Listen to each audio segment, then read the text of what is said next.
अस्सलाम वालेकुम वरहमतुल्लाहि वबरकातुहू। मेरा नाम मुशाहिद है और मैं ख्वाजा नासिर पेरीविंकल स्कूल का एक टीचर हूँ। माशाल्लाह आज हमारे यहाँ पर एक बड़ा अच्छा प्रोग्राम मुनाकिद किया गया है। इसका नाम प्री एग्ज़ाम माइंडसेट था। बच्चों को इससे बहुत ज़्यादा फ़ायदा हुआ। किस तरह से एग्ज़ाम की प्रिपरेशन करना चाहिए, किस तरह से कंसंट्रेशन करना चाहिए बच्चों के एग्ज़ाम के लिए, इसके बारे में बड़े अच्छे से तो उसमें जो जानकारी मिली, मालूमात मिली बच्चों को, इंशाल्लाह उनको इससे बहुत ज़्यादा फ़ायदा होगा। आपका बहुत बहुत शुक्रिया कि आपने हमारे लिए वक्त निकाले और जो है तो हमारे लिए गाइडेंस का काम किया। हमें करियर के अंदर हमारी जो सिचुएशन आएंगी तो सर के जो थॉट्स हैं जो हमें याद आएंगे कि हमारे जो वक्त के हालात ही हमें समझाते कि हमारे फैसले हमें समझाते हैं, वो सब चीज़ हमें याद रहेंगी। और बाकी हर चीज़ और एग्जाम की कैसी प्रिपरेशन करना है, स्टडी रूम बनाना है और कैसे स्टडी का टाइम मैनेज करना है, इम्पोर्टेंट है या फिर नहीं है, इम्पोर्टेंट है, अर्जेंट है, ये सब हमें 10th स्टैंडर्ड की इम्पोर्टेंस क्या होती है, ठीक है। और 10th स्टैंडर्ड के एग्जाम में स्कोरिंग, अच्छी स्कोरिंग करने के लिए क्या चैलेंजेस आते हैं और उन चैलेंजेस से कैसे निपटा जाए, सिर्फ ये 3 ही टॉपिक पे हम बात करने वाले हैं, ठीक है ना।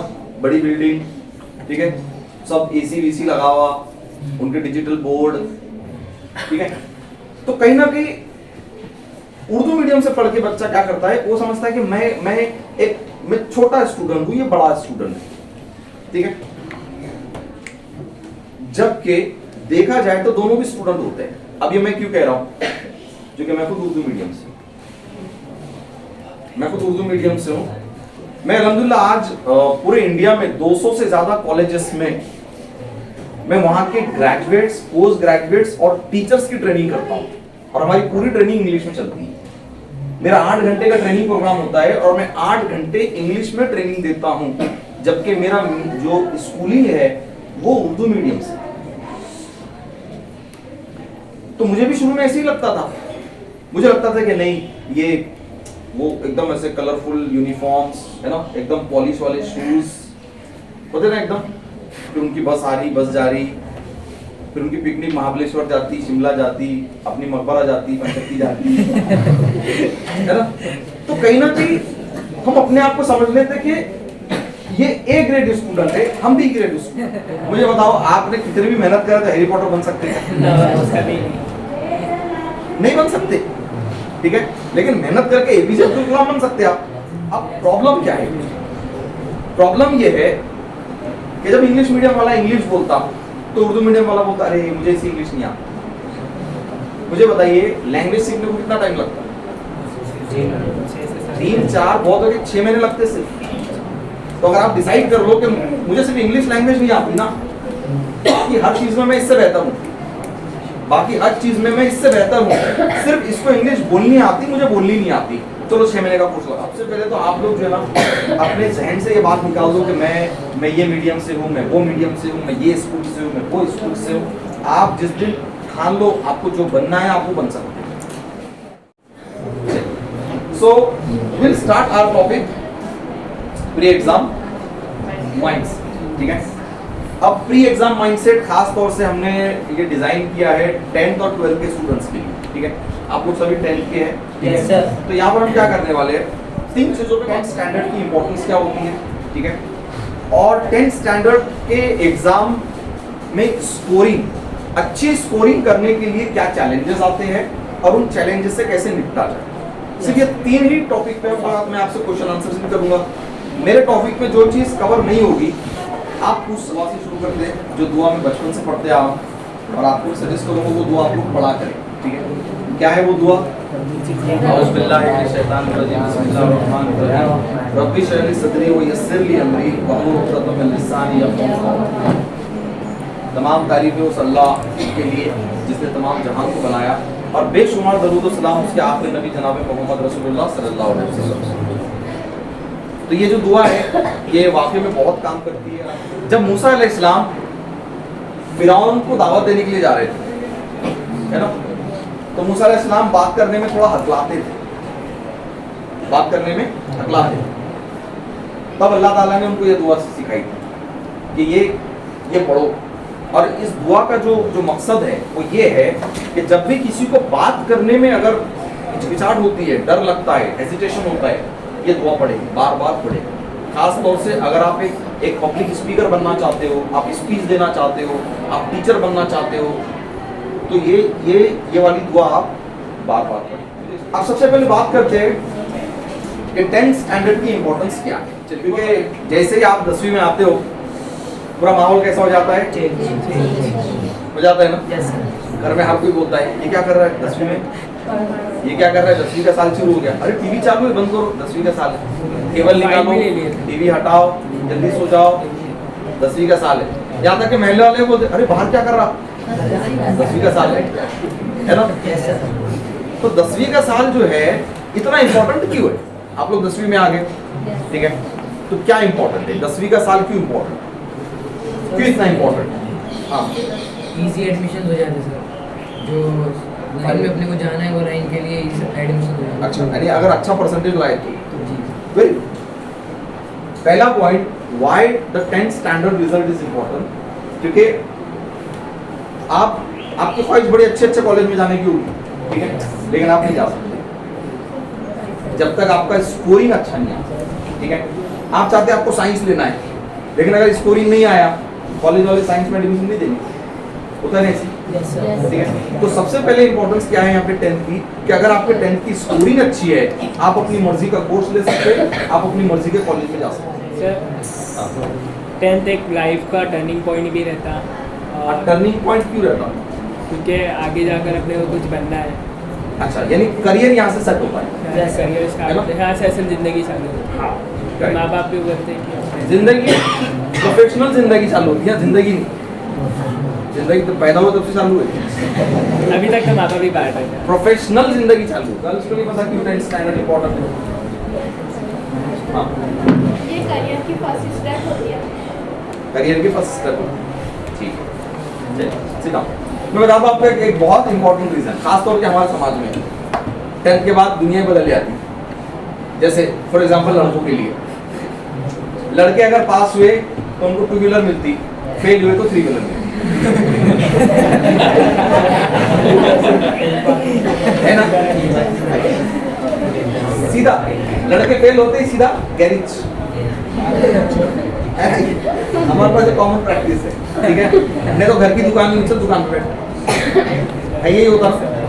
और लड़के फेल हुए तो करो इसके साथ, है, ये बहुत कॉमन प्रैक्टिस है हमारे पास। इस वजह से भी 10th बहुत इंपॉर्टेंट है। अगर आपको आगे पढ़ना है, आगे आपको हायर स्टडीज को जाना है, तो आपको 10th में प्रूफ करके बताना पड़ेगा घर वालों को कि no I am a serious student, I am a serious student. और खाली पास होना इंपॉर्टेंट नहीं, परसेंटेज से पास होना पड़ता है ना।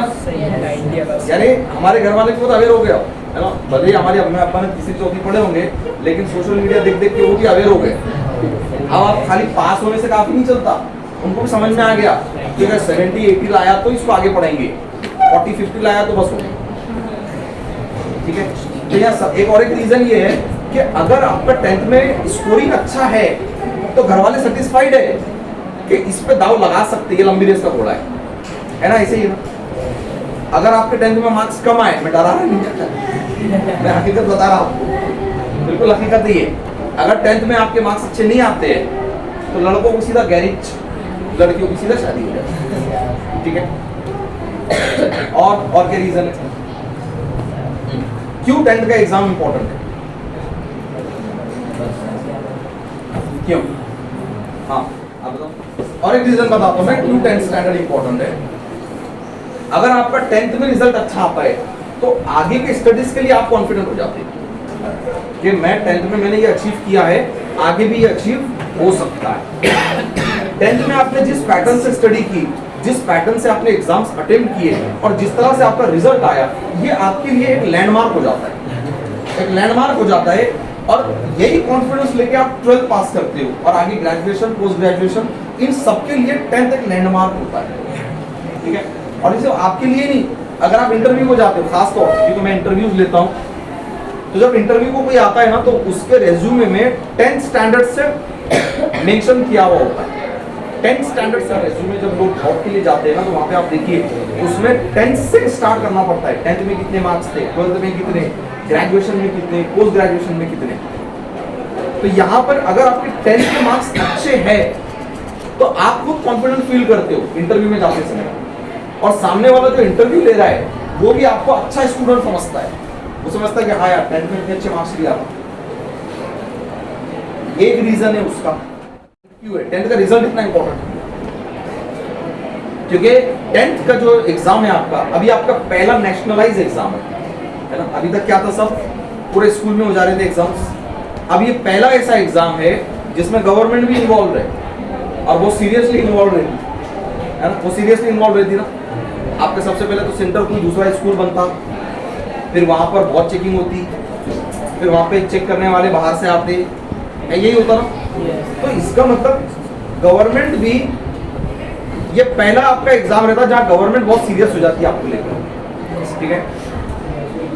और अब यहां से आगे सारे एग्जाम ऐसे ही होने वाले होंगे आप, तो ये आपके लिए एक इनिशियल स्टेज रहता कि यहां से आगे जितने भी एग्जाम आने वाले, जैसा 12th है ऐसे ही होगा आपका, first year, second year, third year ऐसा ही होगा। तो जिस फॉर्मेट में 10th का एग्जाम होता है, आगे के सारे एग्जाम अब उसी फॉर्मेट में होने वाले। यहाँ पे आपका कम मार्क्स लाना सिर्फ आपके लिए शर्मिंदगी का बात नहीं है, पेरेंट्स के लिए है ना, टीचर्स के लिए भी है, स्कूल के लिए है। वो टीचर्स, वो स्कूल जो पिछले 10 साल से आपकी सर्विस में है, दिन रात मेहनत करके आपको पढ़ा रहे हैं, आपको तो स्कूल छोड़ के आप चले गए। टीचर को भी जब पूछा जाएगा तो 10th के रिजल्ट के बारे में पूछा जाएगा। तो अगर आप मार्क्स कम ला रहे हो या आप फेल हो रहे हो, तो ये सिर्फ आपके लिए शर्मिंदगी का बात नहीं है, कि आपके टीचर्स के लिए भी शर्मिंदगी का बात बन जाता है, जो कि इतनी मेहनत करने के बावजूद अगर स्टूडेंट का परसेंटेज कम आ रहा है तो उसमें टीचर का क्या कुछ। आखिरी सबसे इंपॉर्टेंट चीज, अगर आपके 10th एग्जाम में मार्क्स कम आते हैं या आप फेल होते हो, तो कई लोगों की उम्मीदें आप तोड़ रहे हो, जिसको हम कहते हैं ना एक्सपेक्टेशंस। कई लोगों की उम्मीदें आप तोड़ रहे हो। सबसे पहले आपके पेरेंट्स की उम्मीद है ना, यानी वो पेरेंट्स, मैं बता रहा हूं दुनिया में एक ही रिलेशन ऐसा है जो सिर्फ देता है, लेता नहीं, बाकी सारे रिलेशन गिव एंड टेक वाले हैं। तो ये पेरेंट्स क्यों इतना खर्च कर रहे हैं आपके ऊपर? सिर्फ एक उम्मीद, सिर्फ उनको एक उम्मीद है, पढ़ लिख लेगा, अपने पैरों पे खड़ा हो जाएगा। देखो ये भी नहीं कह रहे कि पढ़ेगा लिखेगा कमाएगा तो हमको लाके देगा, नहीं, ये भी नहीं। उनकी यही एक्सपेक्टेशन है कि पढ़ लेगा, कुछ कर लेगा तो अपनी जिंदगी संवार लेगा। यह है पहला। दूसरा, आपकी पढ़ाई के लिए ये जो आपकी जो संस्था है, स्कूल है, आपके टीचर्स है, ये आपको हर मुमकिन कोशिश आपको तैयार कर रहे हैं, हर मुमकिन कोशिश आपको तैयार कर रहे हैं कि आप अच्छा पढ़ो, अच्छा परसेंटेज लाओ और आगे बढ़ो, ताकि तुम जब आगे बढ़ोगे तो लोग कहेंगे ये उस स्कूल का बच्चा है, ये उस स्कूल का बच्चा है। अब अंदाजा लगाइए, आप इस स्कूल से पढ़ के निकले, स्कूल को ये उम्मीद है कि ये बच्चा इस स्कूल से पढ़ के निकलेगा, डॉक्टर बनेगा, इंजीनियर बनेगा, कोई बड़े कॉलेज का प्रोफेसर बनेगा, तब हम फख्र से कहेंगे ये हमारे स्कूल में पढ़ते थे, ठीक है। तीसरा, आपको पढ़ाने के लिए पूरा समाज लगाए, कई सोशल ऑर्गेनाइजेशन है, जैसे फॉर एग्जांपल हमने जो एजुकेशन एक्सपो लगाया था, क्यों लगाया था? ताकि हमारे समाज में एक तालीमी बेदारी हो, हमारा जो तालीमी मियार है वो बढ़े, ठीक है। उसी तरह बहुत सारे लोग जो सोशल ऑर्गेनाइजेशन से, वो दिन रात कुछ ना कुछ वर्कशॉप्स ले रहे, दिन रात किताबें फ्री बांट रहे है ना, बच्चों को यूनिफॉर्म फ्री बांट रहे, स्कूल्स को बेंचेस डोनेट कर रहे। तो ये सब क्यों कर रहे हैं? तो ये समाज भी यहाँ पर इस उम्मीद में बैठा है कि ये बच्चे पढ़ेंगे लिखेंगे तो आगे चल के ये भी इसी तरह कंट्रीब्यूट करेंगे। अब अंदाजा लगाइए, अगर आप आगे नहीं पढ़ते तो जो समाजी संस्थाएं, जो एनजीओज है या गवर्नमेंट है, जो इतनी मेहनत कर रही है आपको पढ़ाने को, और अगर आप आगे नहीं पढ़ रहे तो है उन सबकी उम्मीद छूटी। और एक और तबका है जिसकी उम्मीदें आपसे लगी है, और वो तबका कौन सा पता है?